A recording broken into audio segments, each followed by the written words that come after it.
sure. Yeah, thanks again for having me, you guys, and allowing me to talk to you about this important issue. I'm reporting here from Prince George, BC. This is where I grew up. I went to university in Vancouver. My background's in the forest industry, so I grew up. My dad worked in a sawmill. I worked there pretty much when I was 15 till I was like 20, and then I tree planted for 3 years all through Western Canada in various ecosystems. And then I kind of got out of that. I went to university, but I'd always go back and tree plant. My parents had private land that needed planting and a wood lot. So, and a lot of my friends planted for years after I stopped planting. So I'm very familiar with the silviculture industry, tree planting. My sister's a forester. My brother-in-law works in a large sawmill up here in Prince George. So I know a lot about the industry and silviculture, and I've always been interested in it, especially when I started spraying glyphosate with helicopters on the aspen around our ranch. And I kind of always knew that this was a thing, but I never really saw it up close. And this was back in 2010.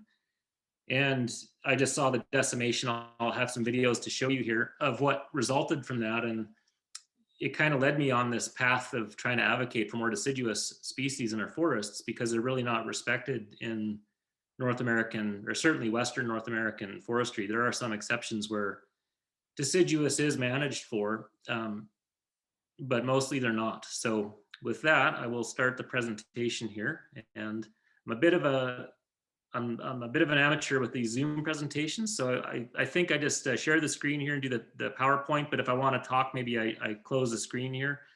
No, you can talk over it. Just hit the shared screen thing again like before. Okay, so there's our PowerPoint presentation. So the title here is Forestry's War on Fire-Resistant Deciduous, how a centuries-old paradigm is making our forests more likely to burn. This is a picture of the bobtail fire from 2015, shortly after the fire stopped. A lot of this is regenerated to aspen, actually, but there you can see a patch of aspen that didn't burn. And on the hillside in the back, you see the same thing. So I'll start off with a video. This video is from a news report from just last month in Kamloops. So sit back and enjoy.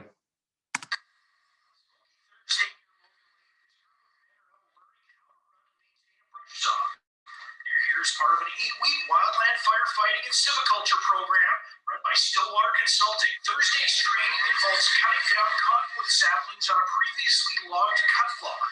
According to Brian Johnson, these trees aren't of significant value to forestry producers. So an area like this is great because the cottonwood trees are not a desirable tree in a forestry setting.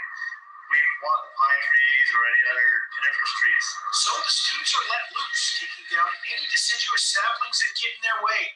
The main reason a lot of us are here is to get in and help with the fires and find a career that way. The group is working not far from where the Tremont Creek wildfire continues to burn. In fact, that isn't lost on many of these students, especially when they're surrounded by smoke. When we think about when we graduate, when we finish, where we want to go, and it's in the news, it's all around us. When we wake up, you smell it, it affects your breathing. We want to protect our communities. That's kind of, I think a lot of people are headed in that direction. Yeah, it's definitely something very A start for these men with an opportunity to help others. Adam Donnelly, CFJC News. Okay, so that was near the Tremont fire that they were doing that. And that was like a video about kind of a job creation project that's funded by the government. And they're teaching them basically how to cut down deciduous trees. It's kind of surreal that I saw that. It's pretty crazy. So we'll do the next video. So that's one way that they get rid of deciduous. Here's another way.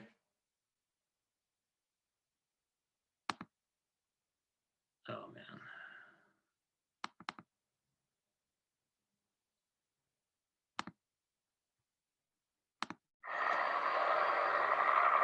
I mean, when you see a block that had been sprayed the prior year, the only green thing on the block is the conifers, although I imagine grasses might come back up through the subsequent year. But it is a little eerie looking, I thought. And I don't even really consider myself to be a very hardcore environmentalist by any means, but it's a little eerie, all these sort of waist to chest high dead trees everywhere. Well, we're basically trying to farm for us, and that's what it is. This is going to look like, basically like basically what they've done in Sweden and countries like that, where it's just gonna be, you know, pine, fir, and just marketable wood. So basically everything's been wiped out. You're basically just creating like man-made, just gigantic farms is really what it is, of just pine and spruce trees. Okay, so this is a place the year after they sprayed it. There's lots of deciduous in here. There's lots of regenerating deciduous. And this is about 10 years later. All those deciduous are dead. There's a few birch trees that kind of came back, but it's mostly a conifer plantation now. And all that diversity and fire resistance in that stand is no longer. Here's a place that they, right after they sprayed it in 2013, look at the hillside there. Okay, that's what it looks like now. So a massive loss of deciduous. Here's two places, and then they make the argument that after you do this kind of treatment that some of the deciduous grows back. Here's a good example of, these two places are side by side. The one on the left there was logged in 1974, or 72 actually, that's wrong. Was never sprayed or brushed. And look at all the patches of deciduous. And then right beside it is this pine plantation that was sprayed twice, and it's almost exclusively pine. And this is right, there's a big fire, a forest fire burning right near here. So if a fire comes through here, and I'll get into this in more detail, it's gonna be way less effective coming through this mixed forest. It's gonna hit these deciduous patches. It's not gonna burn as intensely. It might not burn at all. Whereas if it goes through that pine plantation, it's much more likely to just kind of go through there unimpeded. This kind of exaggerates it. We've brushed 1.4 million hectares of deciduous in British Columbia since the beginning of records. That's probably an underestimate. So these are all the little red outlines of the cut blocks where brushing is being carried out. So I'm not exaggerating when I call it a war. Like, this is a core part of Canadian and Pacific Northwest forestry. It's a central premise of our forest management system, right? It's to basically have this idea of a sustainable forest for timber resources. And to do that, well, you got to basically look at your forest like a crop in a farmer's field. And if you're growing a crop, as we all know, you want to get rid of the weeds, and the deciduous is considered a weed. This is something that, an idea that basically is, we certify as being sustainable forestry. We teach this in classrooms from the elementary to university levels. I know I was kind of brought up in this environment, and in the third grade, we were already going to the pulp mill and going to the tree nurseries and learning all about conifer reforestation.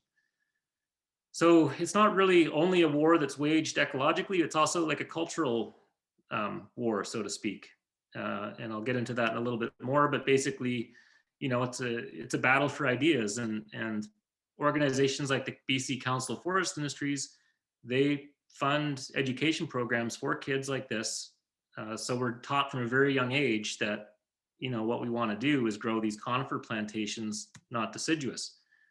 We celebrated in art. This is a photograph by Rita Leisner. She did a big photographic series on tree planting.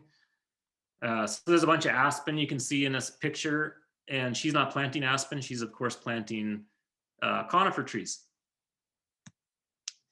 This is required by law, right? So there's a few exceptions, but basically deciduous is not a commercial species. And in British Columbia, where it isn't a commercial species, which is pretty much everywhere west of the Rocky Mountains, you cannot have more than 5% of a cut block to be dominated by deciduous. And actually it can only be 2 hectares. So if you have a 100-hectare cut block, 5 hectares can be deciduous, but that 5 hectares is bigger than 2 hectares. So you actually have to cut it in half, and you can have 2 2-hectare patches and 1 1-hectare patch. And there's no minimum, so you can actually get rid of 100% of it. And if you're required to have 95% conifer, you don't want to play around with maybe, ending up with 94% conifer. You want to go for 100% suppression so that if some grows back, you'll still be within that 95% limitation. So it's a really stringent rule that's implemented on a vast, vast landscape. Okay, there's very, very few exceptions to this rule. Here's an example of a field guide for how to replant your forests. Help maintain stand diversity by replacing your aspen with spruce, right? Because mostly the problem is we have way too much lodgepole pine on the landscape in interior British Columbia. So this is off the government website, just to explain why we do this. Again, the analogy to the farm, right? You want to get rid of the less valuable trees, so you got to control the growth of them. So you want to delay the competing brush and trees of little commercial value. And I showed you those pictures before. We're not delaying them. We're actually removing them from the forest ecosystem. They're not really, they're shade intolerant. So once they're killed and the conifers outshade the deciduous isn't going to magically come up through the understory, especially once you have crown closure. That place is going to be a conifer monoculture for the next 100 years. And if you've sprayed it, I don't even know if the aspen will come back again because you've killed the root system, and aspen doesn't regenerate from seed except for very, very rare circumstances. So as you can see here, the BC Forest Service expects that 1/4 of the approximately 200,000 hectares harvested every year would return to brush unless appropriate action is taken. And what they mean by brush, of course, is deciduous tree species: aspen, birch, cottonwood, alder. So if you don't get rid of these species, you're going to have serious consequences for the future economy of British Columbia. Here's a graphic from that website. So before treatment, you've got all this fire-resistant deciduous. That is a threatened forest. And then several years after treatment, it's free growing. So you don't have any deciduous. It's all conifer trees, and that's what we want, right? That's what we're managing for across basically the entire central interior of British Columbia. And the coast, for that matter. I mean, there's a few instances where we allow alder in the coast forest regions, but it's mostly conifer, Douglas fir. Here's an old video from the 80s.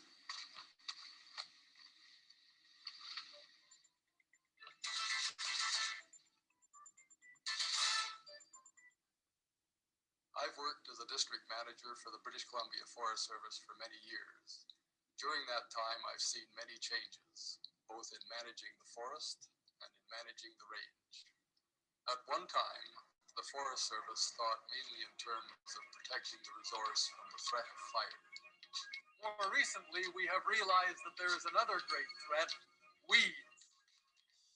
A weed is simply any plant that you don't want in a particular place at a particular time. It's any plant that interferes with what we're trying to grow, like spruce and pine forests in the interior, and hemlock and Douglas fir forests on the coast. In BC, weeds have seriously reduced the growth of crop trees on more than 1 million hectares of once productive forest land. Okay, so that's a really great little video. That's from, I think, 1986.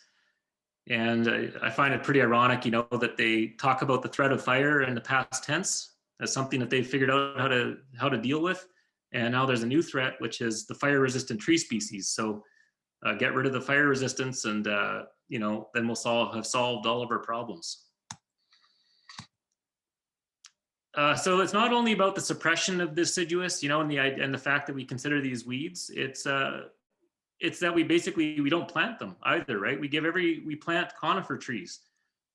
We give every possible advantage we possibly can to conifer reforestation. And, you know, I've been an advocate against the glyphosate spraying here in British Columbia forestry, and to the point where it was actually brought up in the Legislative Assembly as a question from the Green Party.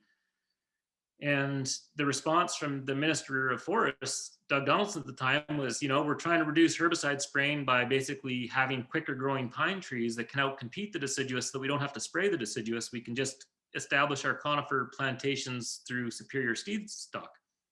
And the other method is to plant the pine trees as soon as you finish logging, so that you know, the deciduous doesn't have a chance to get established. So it's not just the spraying or the brushing, it's you know, all of the tree planting. And this is, again, something that, look at the keywords there in the subtitle there, are absolutely Canadian. You know, this is a Canadian rite of passage to go into these cut blocks and basically plant conifer monocrops. It's something that we glorify. It's something that the media doesn't really question. And it's something that is a huge part of government and industrial enterprise. So here's an article from this year, you know, about 1,500 tree planters head west to reforest BC interior. So 300 million trees are going to get planted, all conifer trees, no deciduous trees. This is a federal government project, I guess, by the Liberal Party of Canada. 2 billion trees they want to do. They're all conifer trees. Okay, none of these trees are deciduous. And of course, their graphic there is all conifer trees. Just a quick little background on all of this, right? It's not like they came up with this idea out of nowhere. This is the product of centuries of work, basically. It was developed in Germany, as far back as the 18th century. And it was a method to ensure you had a stable revenue flow for government. So there was like they divided a forest into 100 squares, and you do 1 square a year. And by the time you finished with 100 squares, you'd be back to the first square, and that would be a fully grown forest again. It became a systematic bureaucratic process, basically to sustain a state. And these ideas all kind of came out of the Enlightenment and the idea of applying, a rationalized scientific approach to our forests. But I'd want to point out here that these rationalized approaches were basically, at the core, it's about accounting, right? It's not based on ecosystem science. And I think what we're seeing with a lot of these failed plantations is that is the case. Modern chemistry is now employed to achieve this objective. So here's the old slides from Portland State University. In the 50s and 60s, when they started to develop new kinds of herbicides, they really spent a lot of energy figuring out how to apply these new methods to growing conifers quicker. Back to the cultural war on deciduous, I always find it telling when they use words like shrubs instead of trees. It's just a way to kind of delegitimize deciduous trees. So in Oregon, this would probably be alder, maple, maybe some oak trees, those kinds of things. So even in British Columbia, they don't call them trees, right? It's usually just called brush. Brush and weed problems. Here's an old slide there about how to balance brush control with improved conifer productivity. And in that one government video I showed you, they did make an effort to kind of say that there's like a balance going on, but there isn't really much of a balance. It's mostly conifers is what we're going for. And I showed you the regulations there, 95% conifer domination. I don't really think that's balance. But so yeah, what is the balance and what are the impacts of brush control? So now let's talk about wildfire. And by brush, of course, in British Columbia, this is primarily referring to the fire-resistant deciduous species, birch, aspen, cottonwood. On the coast would be maple, alder, willow. And the unintended consequence is more fire.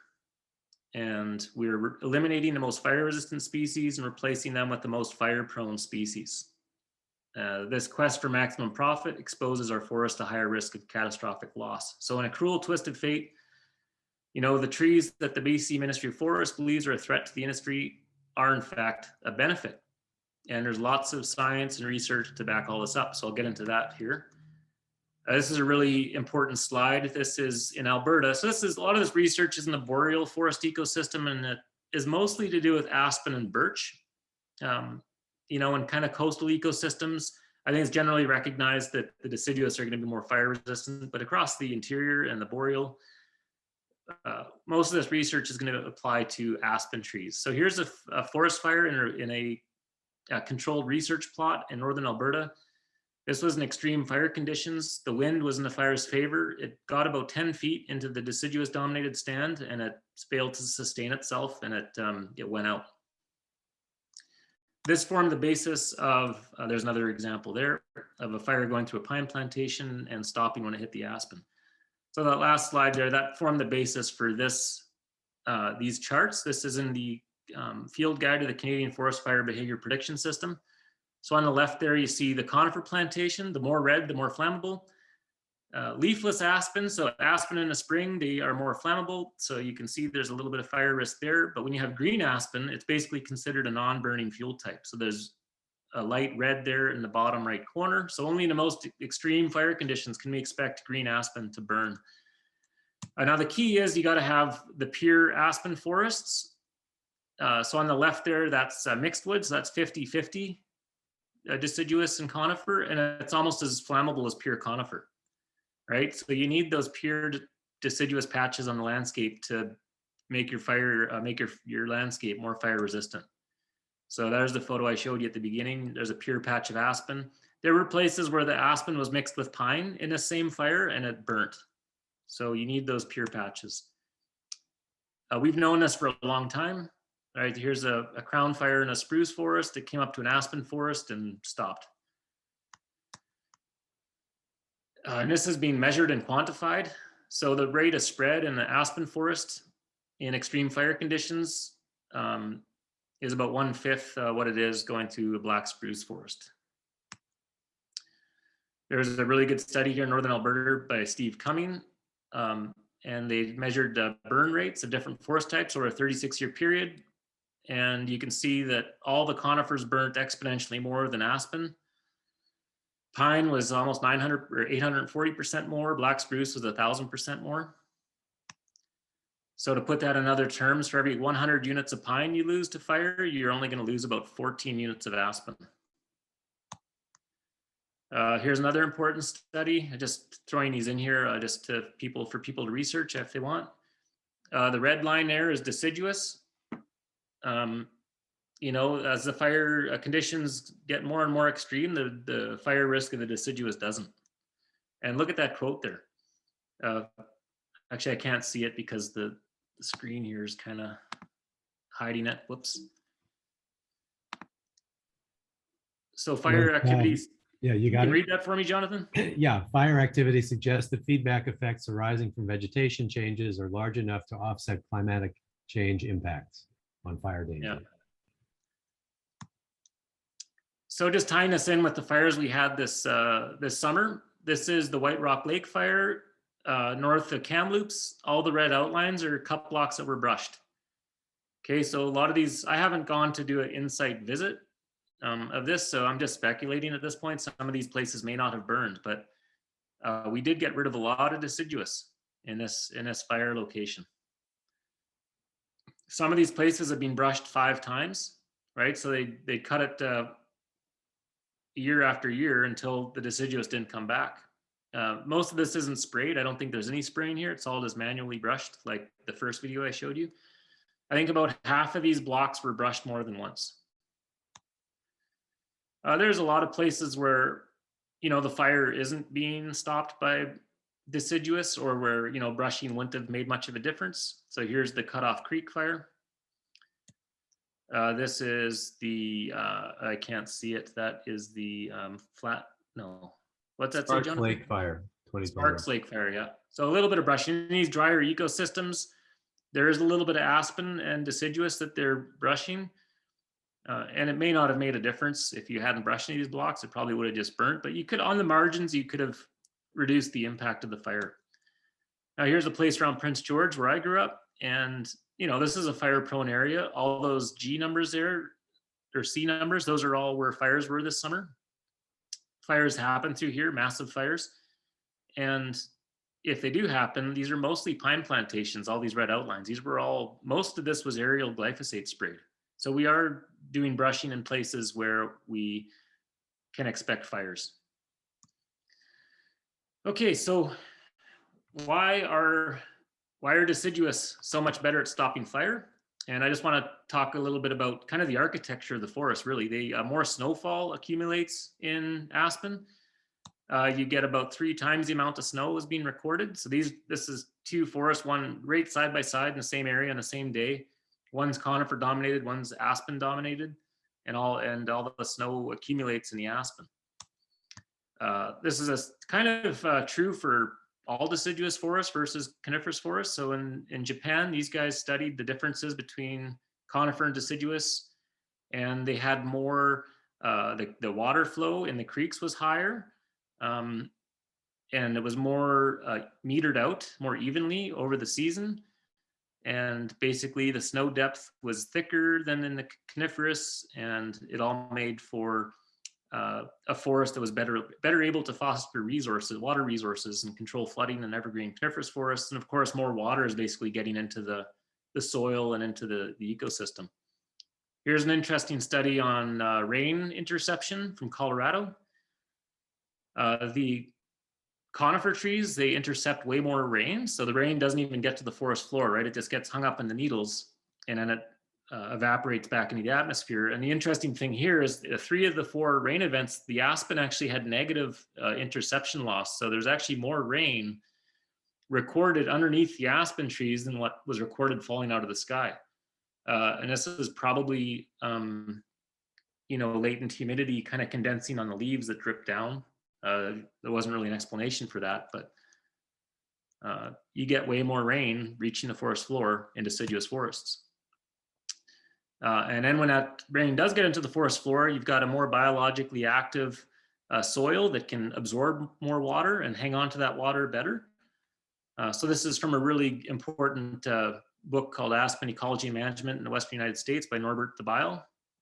Tons of really interesting things in that report on how cool aspen trees are and how amazing they are in many, many respects. And of course, watershed efficiency being one of them. Also beaver. Here's a beaver pond that was built up with all the aspen around it. So the aspen and deciduous aren't only superior for your watershed efficiency through just their characteristics, but also indirectly by supporting the animals that can maintain your watershed. Just as a side note, the recommended riparian zone treatments by the government of British Columbia is basically get rid of all the deciduous right up to the edge of the water. There's not a single mention of beaver in this document. No acknowledgement of superior watershed value of deciduous, no mention of beaver dams and wildfire, and no mention if you don't have deciduous, you don't have beaver. Here's a little tweet by Dr. Emily Fairfax from Colorado, just about how the beaver complexes kind of kept some habitat green and everywhere else was all burnt, but everything around the beaver pond was green. That's pretty cool. So we don't have much time left here. I'll just quickly go through these last slides. Deciduous is, so we can help mitigate wildfire by having more deciduous in the landscape. But we can also, by having more deciduous, we can actually mitigate climate change. They can kind of keep your landscape cool. One of those is through transpiring more moisture. They also sequester more carbon. Okay, the highest living above ground carbon stocks were always observed in single species aspen stands. Forest Ecology and Management. This just came out this spring. Aspen and birch regeneration sequestered 400% more carbon than spruce regeneration in this Alaska forest fire.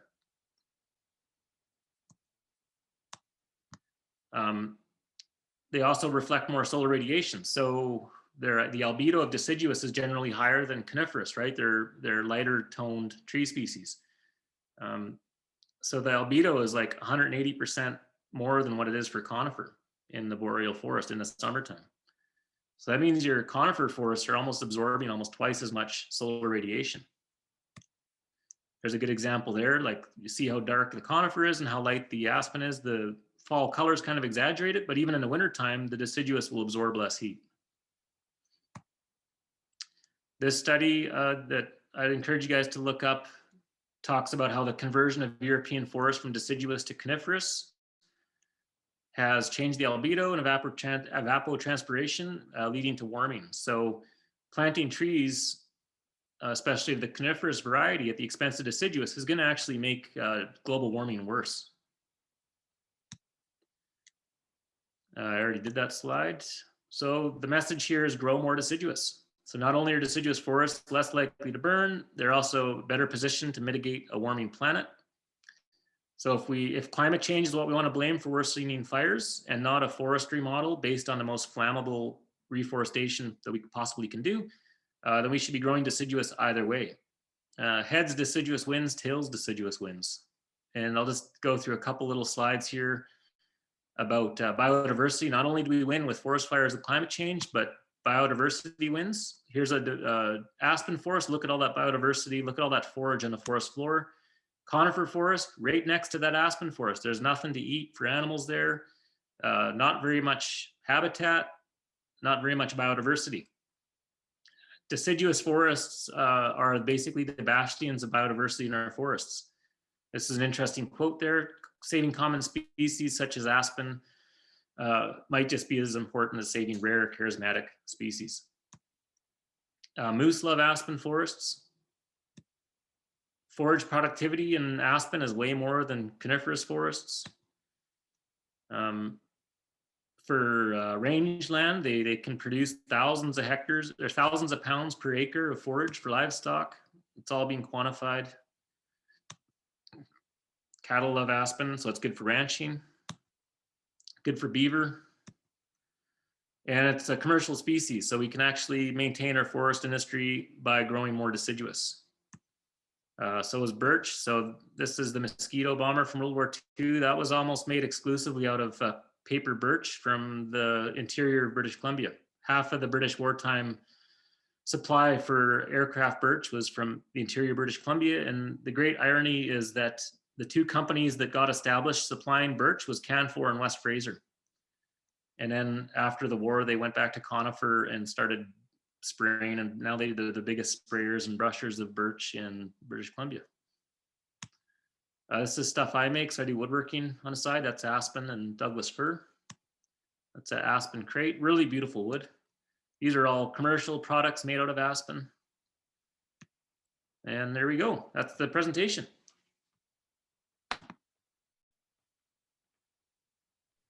Thank you, James. That was really great.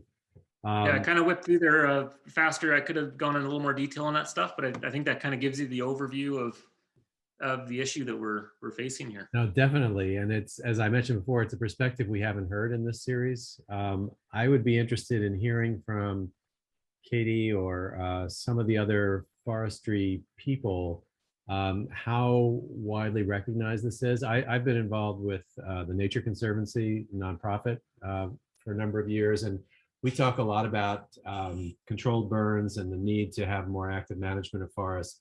But I have, and that you want to have an ecologically diverse forest for a variety of reasons. But the specifics that you laid out here about how these deciduous trees have benefits both from a carbon standpoint and from a firefighting standpoint, I have not heard before. So Katie, you want to comment? Yeah, this is really interesting, and I think it's something that is one is I wanted to say, James, that was the most thorough look at that as quick as you did it. It was incredibly thorough, because the fact that you got around to the issue about albedo, which is really an interesting one, because if you think about wildfire and global warming and large changes in albedo, particularly at northern latitudes, is a big potential driver. And so that kind of balance between having the snow exposed, and so you get high reflectance at that latitude, versus having those dark trees which are absorbing heat to the globe, is a really big difference. And so I thought that was that to me is that feed forward mechanism that I also think can really be needs to be thought of a lot, particularly in the ecosystems that you're talking about.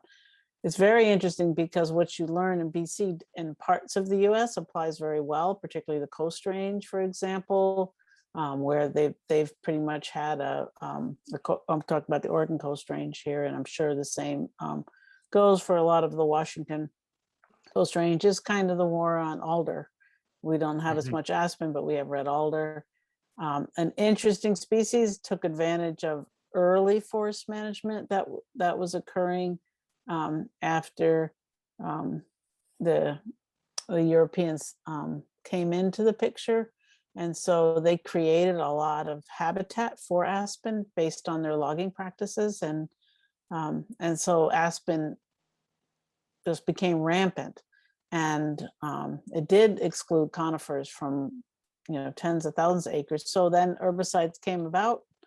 Spraying was the treatment du jour, and it went back to pretty much conifer stands. And it's really interesting to look at the life histories of these different species, the role they've played in the ecosystem over time.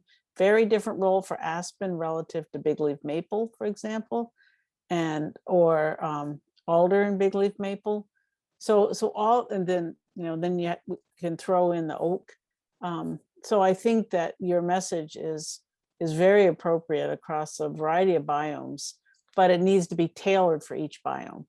And I think the message is going to be, you know, different, because in some parts, the shrub species, so to speak, like you get down into southwestern Oregon, are very flammable. Yeah. Very flammable. So it's a real different picture down there than it would be. So I think your message is a great one. And I think it's one of, hey, stop and look and listen to what you're doing, and show more balance and more consideration for the ecosystem, because the consequences are grave. And particularly where you have species that don't reproduce well from seed. I know I'm assuming your aspen reproduces well from seed. Very rarely. Okay, so it's same as down here. There's very rarely to get reproduction from seed. So when you eliminate it from a system, you eliminate it.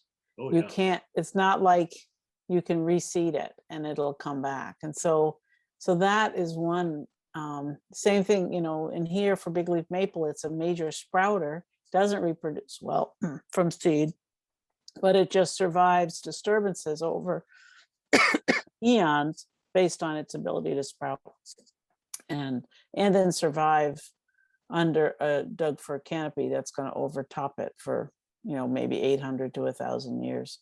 So there's, whereas alder could never do that. It can't survive that long. So all those like the natural history and the biogeochemical and the albedo, you just covered it beautifully. I just really thought you did a great job. And Thanks. I think your message is a really good one. So Thank you. Thank you, Katie.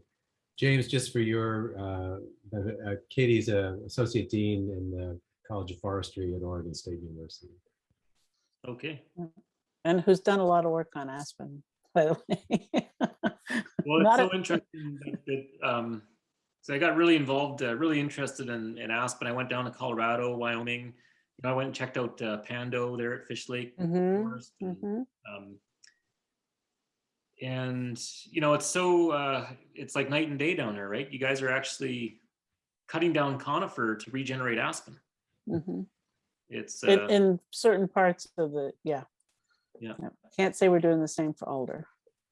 No, yeah, well, all through the Pacific Northwest there, it's still very much like what we do in Canada and British Columbia, which is, you know, flying helicopters around with herbicides to get rid of the deciduous.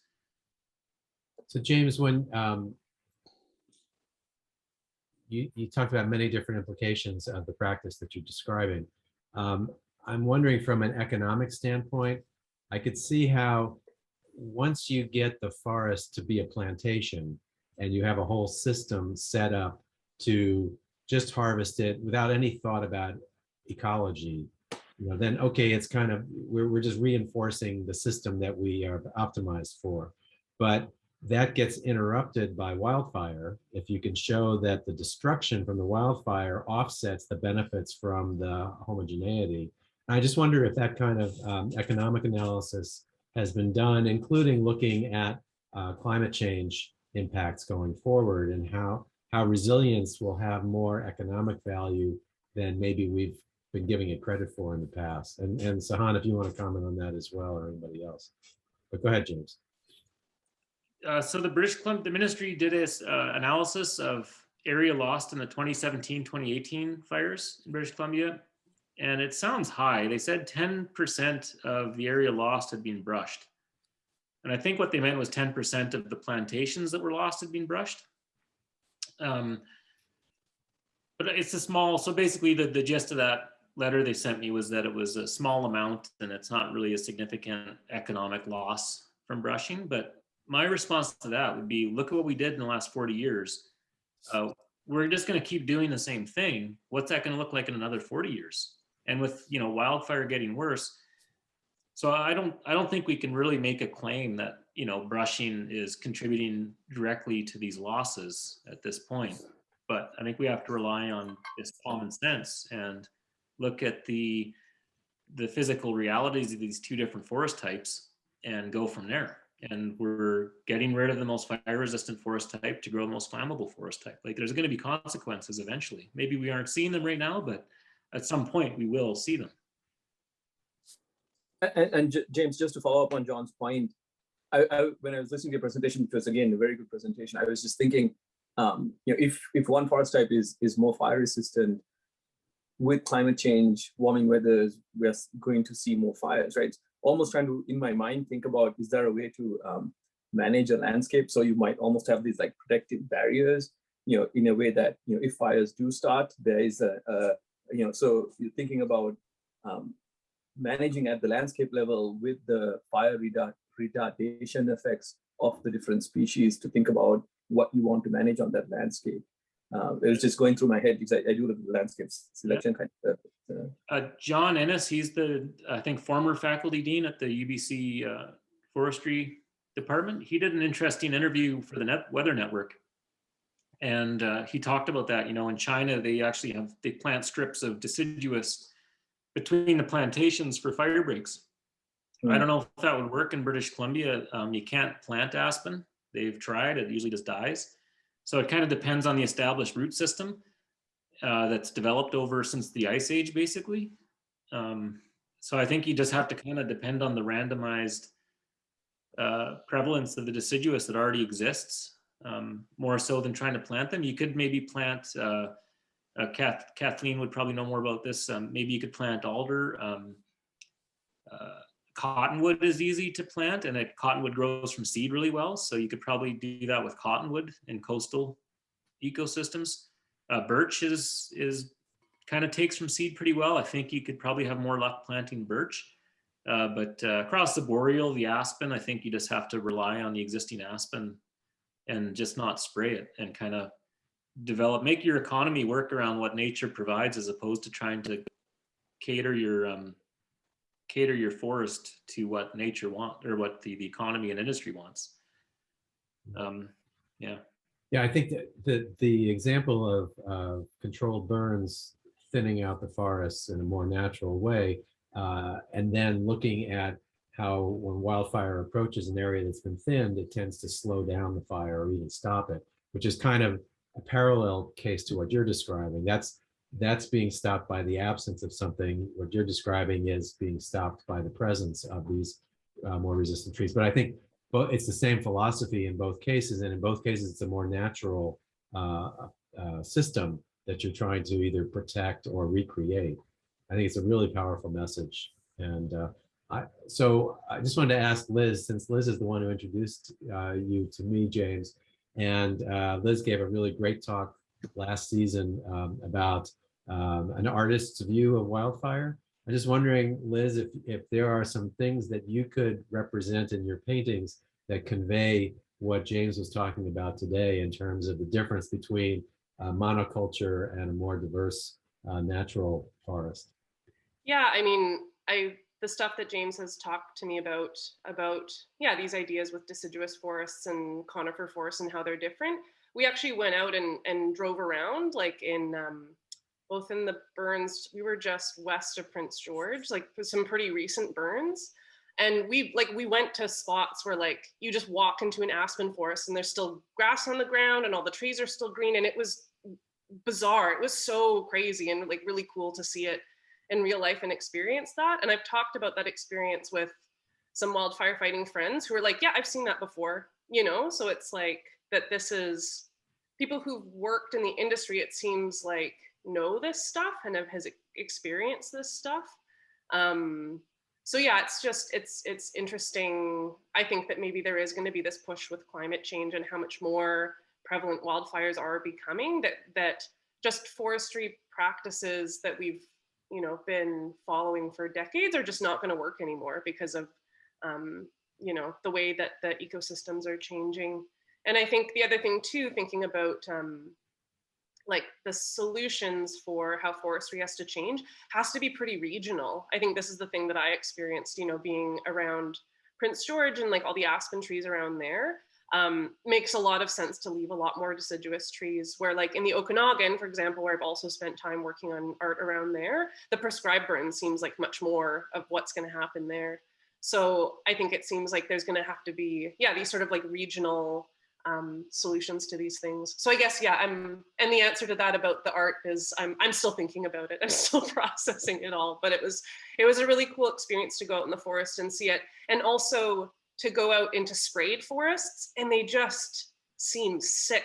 Like the forest doesn't feel good to walk around in those forests, you know. And I'm coming from not a forestry background. I'm coming from an artist background, but it just felt bad. Or even walking around in the burnt forest, it doesn't feel bad to me quite often when I go to wildfires. It's like, oh, things are growing back. And I think the fire we were at was maybe a couple weeks old, and we already saw willow that was already starting to come up. Like the ground's burnt, but then there was little willow popping up, you know. And fire's natural, and stuff comes back. But yeah, thinking about how there's these natural processes that we've kind of suppressed that help with forest fire mitigation and these sorts of things. So yeah, it's all quite interesting to me.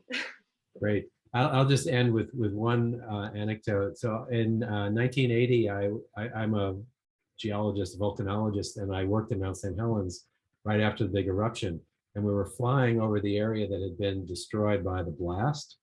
And even within that, you could see the areas that had been clear cut versus the ones that hadn't. And you know, over the decades, as the forest has come back, that impact, and I think, James, you showed this with some of your longitudinal photos of how once you have some kind of a major impact like the brushing, it doesn't go away naturally. I mean, you can have impacts for hundreds of years. So with that, so we have another presentation in about 2 weeks, and then there'll be one at the end of September. And just check your calendars. I'll be sending out notices. If any of you want to give another talk, if you've already given one, or give one if you haven't before, I'm currently scheduling in January. And we've got some really interesting talks coming up. Look forward to seeing you all. James, thanks again. That was a great presentation. And I hope you'll be able to join us for future sessions. Okay, thanks again for having me. Thanks for listening, you guys.